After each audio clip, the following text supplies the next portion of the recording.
Les secouristes ont retrouvé le corps d'une jeune fille qui s'est noyée alors qu'elle tentait de secourir un homme dans la banlieue kényane. Après avoir entendu les appels à l'aide d'un homme qui s'accrochait à un pont, la jeune fille s'est précipitée pour lui venir en aide. Interrogée par la BBC, sa maman Elizabeth Mutuku raconte comment elle a essayé d'aider sa fille sans succès. Je l'ai vue se débattre dans l'eau, j'ai essayé de la sauver. J'ai appelé Anna. J'ai voulu lui tendre une branche pour la tirer de l'eau. Mais les eaux étaient montées et la rivière l'a rejetée avant de l'emporter. Au moins 24 morts dans des glissements de terrain au Kenya. Au Kenya, l'Église catholique refuse l'argent des politiciens. Au moins 7 personnes se sont noyées dans la même rivière au cours des 2 dernières années, d'après les riverains.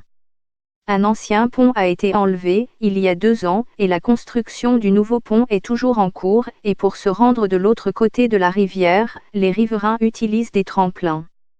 La tante de la victime Mariam Zant accuse les autorités qui ne parviennent pas à terminer la construction d'un pont important reliant le village au marché de la ville de Rongai.